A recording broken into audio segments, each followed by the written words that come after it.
J.R. Butler, co-founder of the Shift Group, and you're listening to Merchants of Change. This is a podcast about transferring the skills and behaviors we acquire as athletes into being a professional technology salesperson. Each week, we'll introduce you to a top performer who will help us understand how they became professional merchants of change.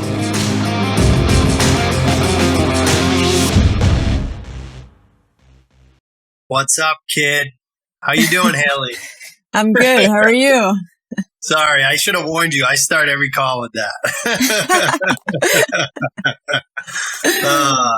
So, super pumped. We got Haley, originally from Rockville, Maryland, former BC Eagle, and no big deal, Olympic gold medal winner from Pyeongchang, which I can proudly say I was at that game, Haley. I don't know if did I already tell you that? I think so. Your brother was on the men's team, right? Yep. That's right. The whole Butler fam was there. With the whole fam, we were at the Czech house that night singing "We Are the Champions." I got video to prove it. So, my high school teammate / prom date was the captain, Megan Duggan. So that's right. So I got to she let me wear a gold medal for like 20 minutes. It was like the highlight of my athletic career. So that's hilarious. Yeah. And you know, speaking of highlights, you had an unbelievable career at BC. Tom made the joke it could be 10 pages, single space, but All-American senior year, second in the nation senior year with 79 points. 35 goals, unbelievable. Second in career points with 244 and 2 Beanpot titles. Unbelievable. Just an unbelievable, insane career. I love asking folks with your hockey resume this question. What's your favorite memory of playing hockey? There are a few, I guess. Like my favorite memories, honestly, are like the really, really early days, like kind of just getting started playing out in the driveway with my brother, because it kind of just reminds you of like where it all started. And those were just those raw moments. And then, everything in between, winning those bean pots are obviously super fun. When we won in overtime to get to the NCAA national championship for the first time, which, that final game wasn't the result we were looking for, but to do that for the first time in program history was pretty awesome. And then obviously, like you said, the Olympics, nothing really tops that. It's your lifelong dream. And to be able to share that with our friends and family in South Korea was obviously probably takes the cake of my favorite hockey memory for sure. Oh, that was incredible. Like just being there as part of like Team USA contingent with all the other family members, like you guys were on cloud 9 for like the next 4 days. It was just the coolest thing ever. It was pretty surreal. Yeah. How, obviously you're a sniper, but like, how would you describe your game? Like, what kind of player were you? I was a pretty like super offensive minded player. Like if you're trying to hold a lead or kill a penalty, I'm probably not the person you put out on the ice. But that was kind of my style, like not super strong or fast or not the flashiest, but I don't know. I like to think that I could see the ice pretty well, was skilled, and I was just always trying to find ways to score goals. That was always like the greatest feeling for me was scoring a goal. So that was kind of my style. Yep. I grew up with a goal scorer in the house, so I know how you folks operate. One thing that I did notice though, like as my brother progressed in his career from like club hockey to college to, the professionals and Olympics, like there were things that he did to alter his approach to the game. Were there things that as you moved up from club hockey to, Chestnut Hill, to the Olympic team, how did you kind of alter your approach to the game as you matured in your career? Oh yeah. It's kind of like a completely different game from the college level to national team to moving to like Team USA. The pace, the strength of all the players, but also just the tenacity, the attention to detail, everything is heightened. And you have the best player on every college team, the best player on every pro team, all trying to, you're making that 25 spot roster. So there are a bunch of little things you have to change in your game. I mean, I had to be defensive minded. My awareness all over the ice had to be increased, but there's really no margin for error. Like we always say, like the devil's in the details at that level. And then off the ice as well. I mean, everyone is super talented, super skilled, the best player. Like any one of those players at those training camps and evaluation camps are good enough to make the team. So me personally, someone who, I'm not a superstar on the team. I kind of had to grind my way to get to that roster. It was like, how do I set myself apart off the ice as well to kind of like stand out, whether that's, just being a better teammate, just being, like doing all those little things off the ice as well, just to put myself out there, and set myself apart. Yeah, that stuff matters, especially when you travel across the world to go compete against, the best in the world. Like you need gel people. Everyone has a role on the team, and being a good teammate is so important. I'm curious to know, like, I don't know a lot, but like even growing up in men's hockey, Maryland isn't somewhere I think of like right off the top of my head as like a hockey hotbed. Obviously, unbelievable lacrosse, field hockey, things like that. But coming from Maryland, like who are some of your like biggest mentors in your hockey days? And that can go all the way from, growing up all through college and into the Olympics. Yeah, I mean, especially when I was starting to play hockey, Maryland was definitely not a hotbed at all. I mean, Alex Ovechkin got drafted in 2004, so I was really lucky. I got to follow as I grew up his whole career, which was still is pretty spectacular. Yeah. I started literally playing roller hockey on the driveway with my brother and his friends. Like that's how I got started. And so he was a huge mentor in my life. I mean, he probably didn't even know it at the time, and neither did I, but I always wanted to do whatever he did. And he really challenged me, not intentionally, but just, not wanting me to play with them. You have to be good enough. It was just that really, I think, got me to be tough enough to make it to that next level. And just my high school coach, Kush Sidhu, he was, all 4 years I played for the Washington Pride U19 team, and we played in a super competitive league. We weren't always the best team, but he was, those are really crucial years of my career and my life as well. And he just built this super strong system and culture within our team, especially, we're not the most talented, we're not the most skilled, but he taught us like, this is how you can be successful at the next level, not even just with hockey, but with the academic side, just the whole balance of your life. Like these are the things that are super important right now. And if you can nail these, like you'll find success in whatever it is in your life, not even just hockey. And I like still carry so many of those lessons, that he taught me throughout all 4 of those years. We're still super close. Like he was at the Olympics too, actually. He flew in for a day. So he was a huge mentor in my life and hockey career. What a champ. That's like an 18-hour flight. He was there for a day. That's unreal. I remember he landed, he texted me, he's like, I have no idea where I am. Like, where's your family? I was like, I have no idea where my family is. Good luck. Yeah. Good luck. Yeah. They didn't exactly make it easy to get around over there. No, they did not. I love that answer because of a couple reasons. One, my father was a high school hockey coach for 35 years.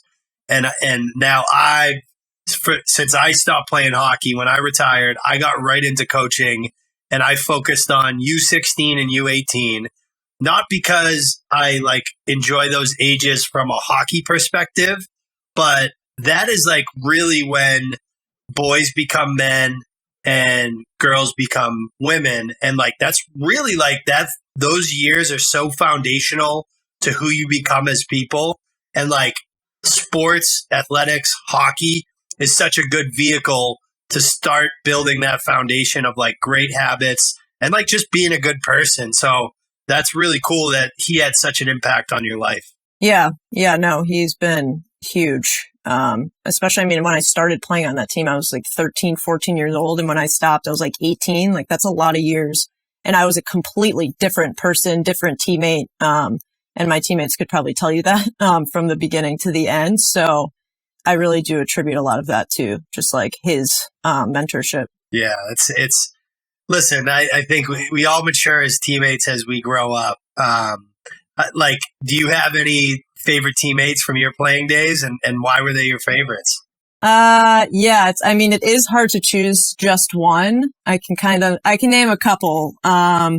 Like Alex Carpenter's one of them. I played with her pretty much all throughout my college career, and we started playing together on the U18 national team when we were like 14, 15 years old. Just like, I didn't realize how special of a player she is and like how much I loved playing with her until I wasn't playing with her anymore, because she just made the game so much easier. She was just like, she just opened your eyes to all these different, she was just a super special player. Things you saw in practice, you just didn't see every day. And I don't know, I feel like we worked pretty well together, and she just taught me a lot about, like the little things, in practice. She would get out there. She's always the first one on, the last one off. She's just one of those types of players who just lives and breathes the game. And I don't know. I learned a lot from her on the ice. So just as a player, she was one of my favorites. Dana Trevino is also one of my BC teammates in Team USA. She's one of my best friends now, and one of my roommates. We're very similar, but also different, I would say. And I've, like complete opposite players. Like she was center, very defensive, discipline, spent a lot of time in the penalty box, but it was a lot of fun playing with her. Like I don't know. She's one of my best friends, and I feel like that's a testament to that. And then Hannah Brandt's probably another one, University of Minnesota and Team USA. And she never takes like anything too seriously. And I think that's what makes her a really good player, is she just has always owned every role she's been in, and like just makes it really fun, and every team needs that. So that's like kind of what each of them bring to like three very different aspects. And I appreciate all three of them very differently, but equally. And they're obviously more, but yeah, that is awesome. How would they describe you think? That's a good question. Probably sometimes like maybe a little too competitive. Like, they'd probably tell you, she can be unhealthily competitive, but at the same time, like you can make fun of her for it. And she has a pretty good sense of humor. So she'll be able to, take it and roll with it. So that's probably like, they'd probably tell you, sometimes practices, she'll be that person to like make a sly comment that might, set the coach off. But at the end of the day, like, it's all fun, right? Something tells me that goes back to the driveway with your brother, that competitive edge that you have. Yeah, it's like survival of the fittest out there. 100%. One of my favorite things, I read a lot about it. I try to understand it, especially now that I'm a CEO and building a company, is organizational excellence. I think anytime you can be part of programs like Boston College and the U.S. Women's National Program for ice hockey, you're in a special place with like storied history and just the programs that run so well. Like, what was it like being around such high caliber people? How did that impact you? Yeah, you read that your environment and the people you surround yourself with really do kind of shape who you are. And I am a strong believer in that, especially after being around, my BC teammates, Team USA, like day in and day out. Like I said earlier, it's just like the difference at those levels is just every single rep, it's not even just every single game, every practice, it's every single shift, every single rep, like every movement is down to the exact detail. And that's something that I had to really kind of learn, and not learn just to do it, but really embody that whole, like, if you want to get better, like each rep, everything has to be perfect. And that's really what I saw every single day. With those Olympians, the first training camp I remember I went to, it was just such a, like enlightening experience, being like, wow, like this is super motivating, because I feel like it's tangible. My like dream is kind of there, but now I see exactly what it takes, because these people are on a whole new level of, discipline, driven. It's like you say these words, but they're like out there doing it every single day. That's so cool to hear, because that's a leadership down kind of like culture thing. And it's just cool to hear that, because like I grew up with, Megan Duggan and Casey Bellamy, went to college with my brother. Yeah. Like knowing that those leaders were and the coaches built that type of culture it's so cool, but it teaches you so much. That I'm sure, kind of a good time to talk about the transition. I'm sure it's shown up in your transition. So you go to South Korea, you win an Olympic gold, you're playing pro hockey, and then boom, here's Zoom info, Salesforce.com, and a phone, and you're a BDR, right? Like, how jarring is that lifestyle change coming from where you came from? Yeah. I mean, not going to lie. It was pretty jarring. Like just starting, like you said, I mean, you're on Team USA, you're playing the Olympics. After that, I was playing pro, and then I worked for the Caps for a little bit. That's where I'm from. So I worked for them, and then COVID happened. So it did give me an opportunity to step outside of my comfort zone and see, all right, if I'm going to try to do something outside of sports, this will be the time. And I knew, I have no work experience outside of this 1 year working with the Caps and playing hockey, which that's not real work experience. So I knew wherever I was going to start, I was going to start from square one. And so it was just like accepting that. It wasn't like, all right, let's see where I can cut corners. It was like, I just need to rely on everything that I've done, like in the past, like those qualities that got me there to like help push me forward in this career. But the transition itself was obviously, I mean, there's so many times I think I probably said to my mom or dad, I'm just like starting at the bottom of the totem pole here. Like it feels like all that I did was just like a different life, basically. So it was like getting over that mental hurdle to be like, all right, I'm building something new here, basically. It was like that mindset shift. Yeah. What would you say? By the way, we help a lot of athletes that are listening to this, that are in the same boat. And I think it's always good to hear from other people that have been through it. Like, what do you think was the hardest part about it? Honestly, I would probably say like just that mindset. Like, I probably retired from hockey at 25, 26. So, I mean, you're graduating from school similar age, and you're starting over, I mean, yes, you are the same person. You have all these same qualities. You're going to be successful, but it's like telling yourself that, it's not going to be easy at the beginning. Like, you have to figure out what you want to do, what you see yourself wanting to like build, and then getting the tools to actually do it. And it can be like a daunting thought to be like, is this the right fit? Is this, where I want to be? Is this going to pay off type thing? And like putting all of your eggs in a completely different basket. That was like the biggest challenge for me, was just like taking that step and just doing it. And like being like, all right, this is the best fit. I've done my research. I know this is where I want to be. Now I actually have to like, use all these, qualities that have gotten me to the highest level at something else to build something new. 100%. Why? So it sounds like you did some work. So why sales? Like, why did you end up in sales, in software, and at Klaviyo? Like what was the process there? Yeah, it was, I always tell people it was pretty much a full-time job, finding my full-time job, basically. I knew, like, I remember I went on vacation with my family, and afterwards I made that like the due date of like, when I get back from vacation, like I'm going to start completely talking to everyone I know, researching every single industry, kind of narrowing it down from there. So I casted a super wide net from any industry of, investment banking, which I knew I wasn't going to like, but I mean, who knows? I didn't think I was going to get into sales at all, ever. Like, it was never on my radar.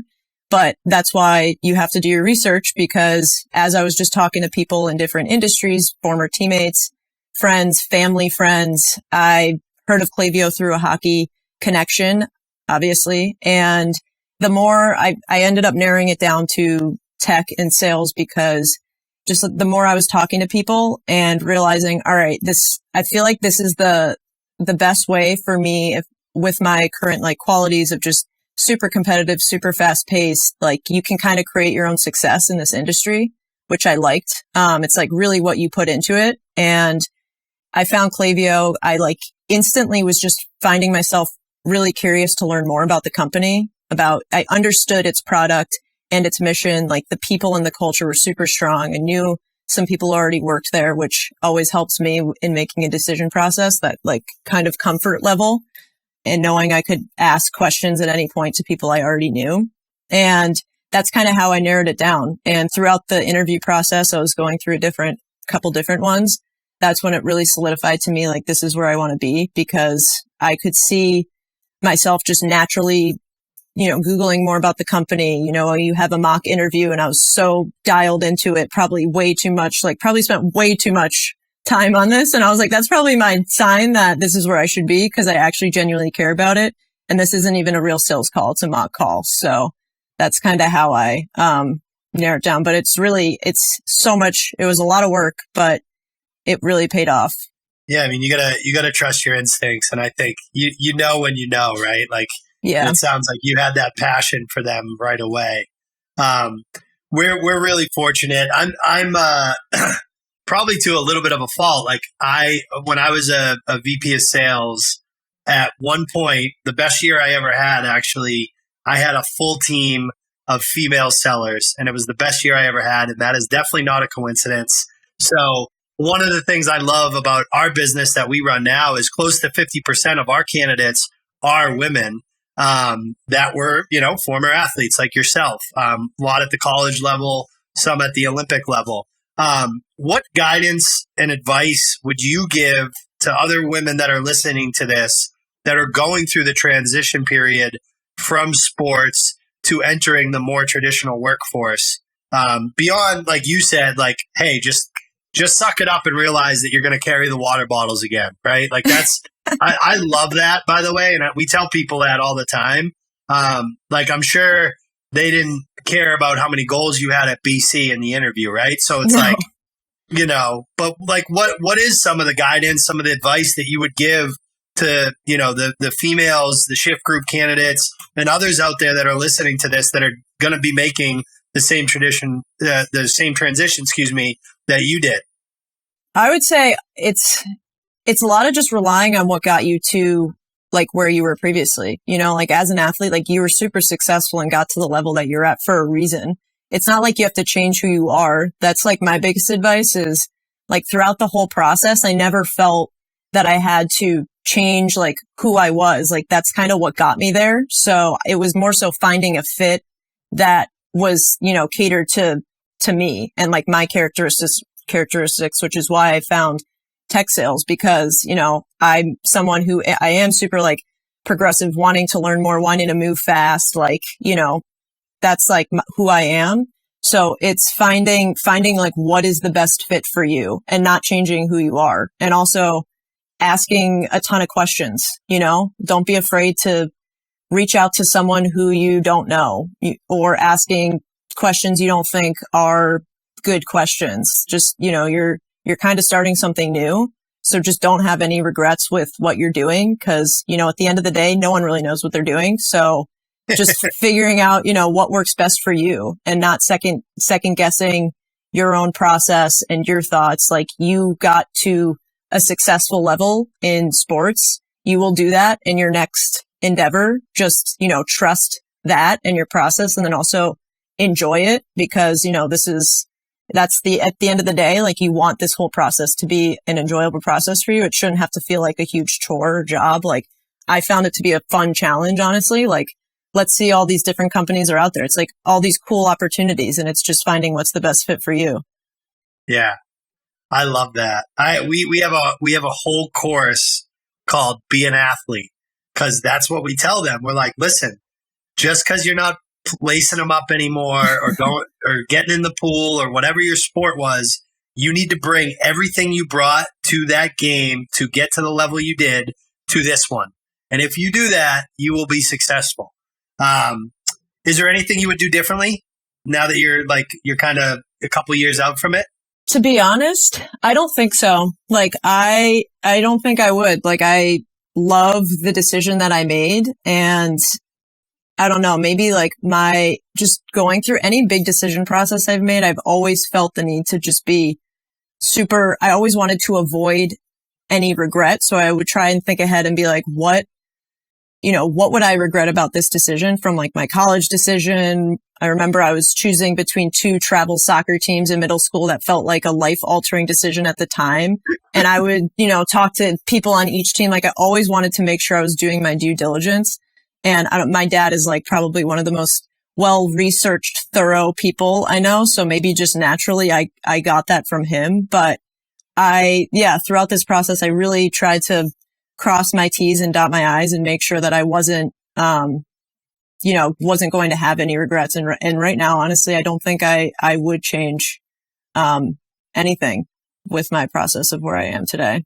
I love that. That's awesome. Now, speaking of where you are today, so we talk a lot with every guest we have about getting the most out of the BDR role because, everybody starts there. I started there, it was a long time ago. You already aged me when you said you grew up watching OV because he's my age. That just made me feel really old, but that's besides the point. But we all start there, but we all go into that with the idea of I want to transition to a closing role. You did it in that first, actually in the first 18 months, which is, if you can do that, it's unbelievable. And I think that's like the gold standard. So obviously whatever you did was right. So can you talk a little bit about how'd you approach the BDR role and what advice would you give to people looking to get off to the same fast start that you have? For sure. Well, first, I think obviously everyone's process is different and what works best for them. Like even other really successful BDRs that ended up also transitioning to a closing role soon, their process was just talking with them and other people was very different than mine. So there are different models of it. Mine personally was, I started, I hit the ground running pretty quickly. Like week 3, I was calling cold calling enterprise brands, still was trying to learn the product. So I loved that because the best way I learn is to just do it and to fail, in the moment, figure out what went wrong and learn from that. For me personally, in the BDR role, it's a lot of just over preparation, really leaning on people who do the role well and people who do those closing roles well. I'm always asking questions to people, not even on my team, but outside of my team, outside of even sales, even at the company, seeing who is successful, asking them what makes them successful, what's going well, what they haven't seen success in. So that brings the curiosity element to it. We always talk about at our companies, just always being curious because that's how you're going to learn more. That's how you're going to get more advanced in your current role. And then it's also just the combination of quality and pace. You want high quality, but also high pace. Being a BDR, that's really the recipe for me was finding what that exact balance was between, it's personalization at scale, basically. You want to make sure you are sourcing and, getting all of that content out there quickly, but you want it to be really good. So it's how do you scale that approach? But also when it comes to that closing role as well, it's finding when that is the best fit for you. I had an opportunity to, apply for a closing role sooner and I didn't accept that. I didn't go for that interview because I didn't feel like I was the most prepared for it, honestly. And I didn't want to go through that and then either be in the role and just not feel like I was fully prepared for it. So it also is figuring out what is the best for you. And I'm really glad that I, waited a month or two. At the end of the day, what is a month or two? People are just racing to get to that role. But it's okay, put yourself in your shoes in that role. If you aren't fully prepared for it, you're better off just making sure you have mastered your current role and also have almost mastered the next role when you're ready to go ahead and move forward with that. So that was kind of my process in general of how it worked. But yeah, it's been a journey for sure. That's such good advice, though. I love that. I hope we clip that one because that was so good. I'm excited to ask this question because now you're in an AE role. You spent, a year and 6 months as a BDR. A topic that we like to get into is effective ways that relationship works, the BDR and the AE. What do you have tactical advice for the folks that are listening that are currently BDRs working with AEs for the first time, but also for AEs, new AEs that are first partnering with their BDR for the first time. Just like what that dynamic is like. Yeah, like what's good look like in your opinion? Yeah, and now that I've worked as a BDR with an AE, and now I've worked with, a BDR as an AE. Yeah. It's honestly like, and my account executive that I was paired with as a BDR, I'm super good friends with him now. Like he was a really top performer, super, super good at his job, very thorough, but he also took the time to help me, like knowing this is my first role, to help my career. He was always going out of his way, being like, hey, like, how can I help you career wise? Which, I know some BDRs, it's like multiple BDRs to one AE. We were like a 1-to-1. So we just had, by the end of it, I didn't want to move up to be an AE because I loved the system we have. Like, that's just who I am. I was like, I can't do anything in moderation. Like, we just went full all in, and we just had like a super, solid system that worked for us. And I know others, they just, it was like, all right, we'll flip this to you. There wasn't really much communication, but we were like, all right, if we're going to do this, like, let's figure out exactly what accounts we're working together, which ones are, solely you, solely mine. It's like, it's all different, but we really tried to develop a really strong system. And now that I am an AE, like working with my BDR, a lot of those things that he taught me, like for sure translated. And I want to make sure, I'm looking out for the BDRs because it is a super hard role. And so you appreciate those things, as a BDR. Now that you're an AE, you want to reciprocate that for sure. Totally. Listen, sales is hard in general, but it's a different kind of hard being a BDR. It really is. There's not a lot of payoff. You really have to be a unique type of personality to just show up every day with the same conviction and vigor that you had the day before. Yeah. That's really cool. What do you think? Like, you talked a lot about your habits and skills that made you a great hockey player. What do you think has helped you the most in your sales career so far? For sure, like one huge thing which ties into the BDR element is resilience. Like, cause so many times, and at the beginning being a BDR, I felt like I really needed to channel this more. He's like, you're going to be told no so many times. People are going to say horrible things to you, like that's just the nature of it. And you just have to be able to find an opportunity in that to either keep going or, move on to the next lead, basically. Like, and that's a huge thing that has for sure, I've seen translate, as well as just overall. It kind of ties into that being super competitive. You see it with the people who are really successful. They're just relentless. And they don't stop. They're super persistent, but not in a way that's, super salesy. It's just, they're creative. They're, strategic. That's a huge part of it too. But I think, like being coachable, you're always going to have someone who's, an AE, a manager, a director, someone who you are reporting to, or they're technically, in charge, a coach type thing. And that really translates from sports as well, because, there's that accountability piece.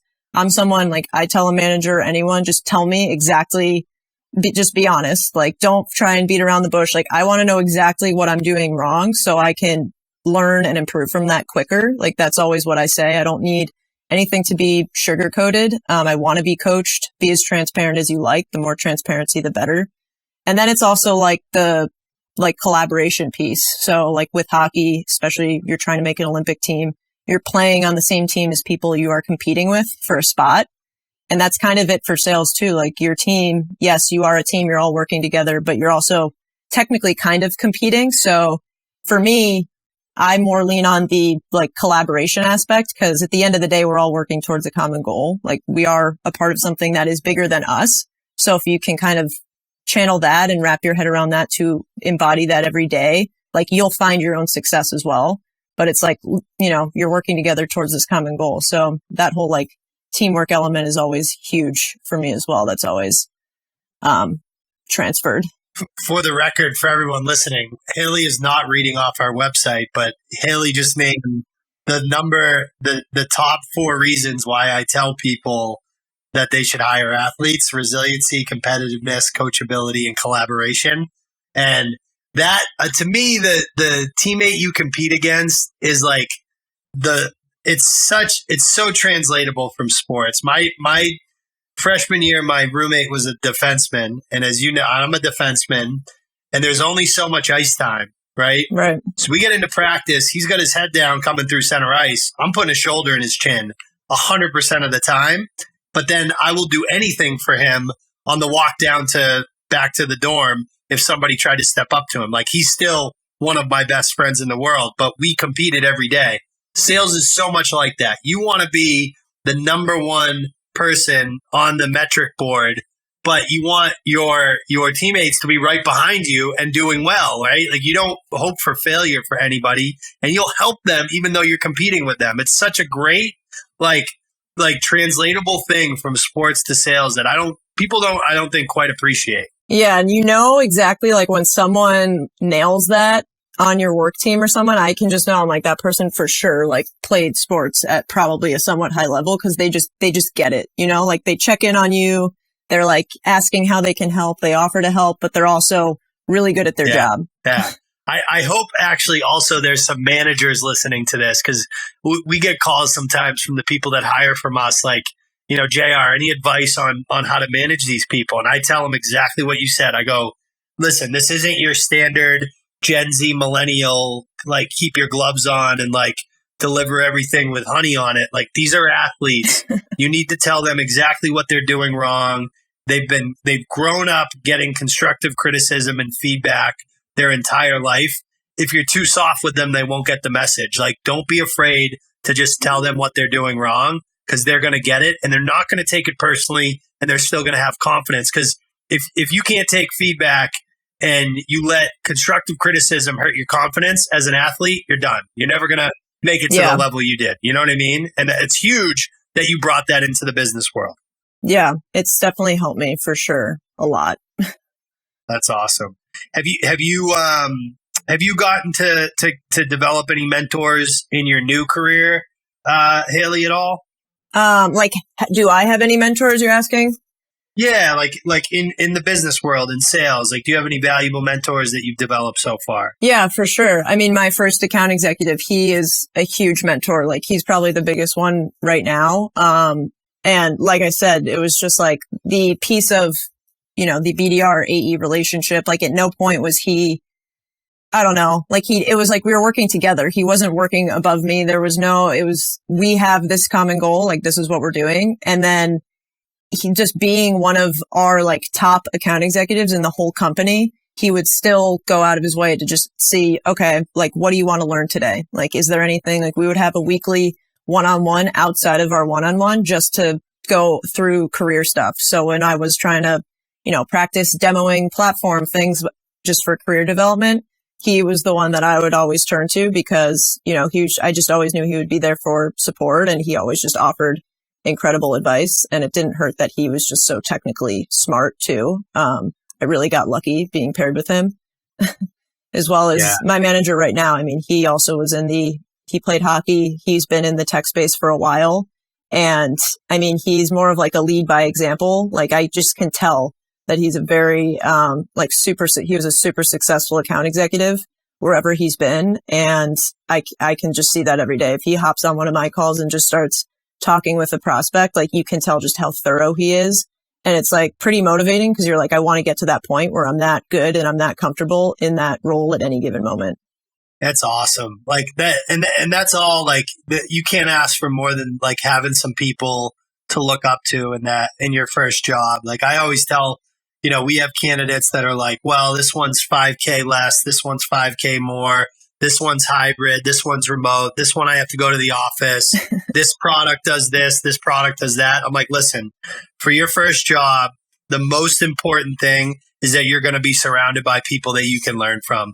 And nothing else matters, because if you can spend 12 to 24 months surrounded by people that can teach you great habits and build a foundation for you, this career is limitless. So you're so lucky that you got that with Klaviyo. That's amazing. Yeah, I am very lucky for sure. Unreal. So, now that you're kind of moving into your sales career, I always like to ask guests, like, you know, we always had people on our teams that were like, hey, I'm the best at, you know, personalizing an email. I'm the best at qualifying. I'm the best at closing, talking about pricing. What are you starting to see that skill that you've developed that's making you elite? Like, what do you think that one skill for you is as you're maturing in your sales career? I definitely think, like through being a BDR id now, my biggest strength, which, at one point may have been a weakness, but I think is a strength, is just my overall like volume and like pace. Like a lot of people have just told me like, you have such a large motor, basically. I mean, the volume that I was pumping out every day as a BDR, like at one point I was told to just like slow down, because it was, and that's just it doesn't always, like, activity doesn't matter if it's not actually like it's not converting to meetings and to closing. But I always like, why not? You know, you want to cast a wide net. I know that the quality of my content's like pretty high. Why am I not getting it out as fast as I can, like every single day? That's always been my biggest thing, and sourcing at that pace too. So I'm always, no one really likes to source. I have this odd interest that I just enjoy sourcing, and I'll like source for other teams. Like I'll just send it along. People know if they want to find accounts just to reach out to me. It's just like, I'll do it when I'm watching TV. Like, it's just bizarre. This is just like how I operate. So like those are two things that probably are my current strengths. Like one thing that I want to just get better at is just like overall sales acumen. Like I'm good personally, like outside of work, like just kind of reading a room, you know, being personable. And it's like applying that more into just like a sales call and a sales role, like in a business element, like being just genuinely curious about someone's business goals and asking the right questions at the right time. That's something that I think I'm getting better at, that has been like a current focus of mine, right now. That curiosity is a game changer. Like when you really develop that as a seller and you talk to people in a way where it's really sincere, that you're trying to you're seeking to understand, you'll notice it'll click, and selling becomes a lot easier because the people that you're working with will open up to you because they know that you're actually trying to understand what they're trying to accomplish. So that's awesome. Yeah. So this is the last question. We ask everybody this question. So my father was a high school hockey coach. I mentioned it earlier, for 35 years. And I'm the oldest of three boys. And when as young as 8 years old, I remember my father saying, you know, JR, a lot of people play hockey. Not a lot of people are hockey players.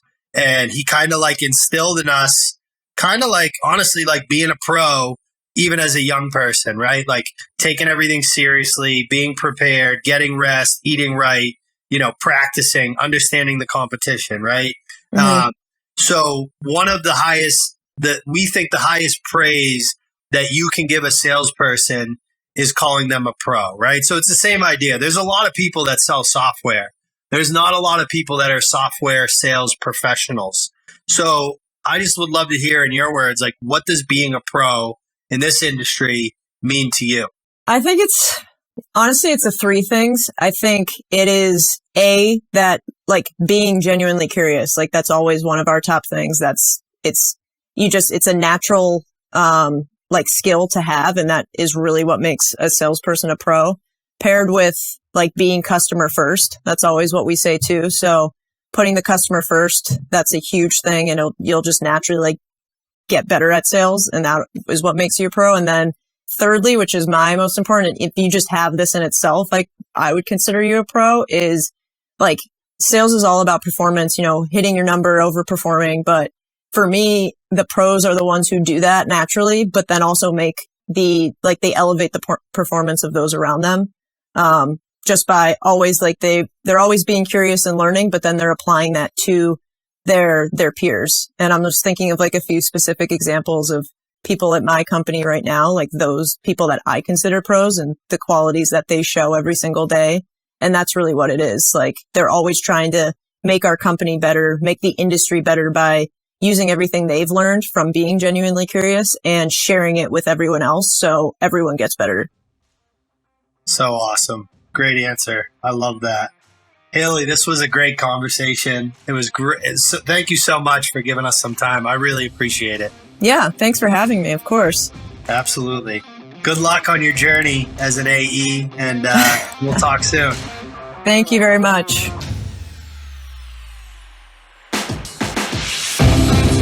This wraps up this episode of Merchants of Change. If you enjoyed this episode, the most meaningful way to say thanks is to submit a review wherever you listen to podcasts. If you're interested in working with us, please come find us at www.shiftgroup.io.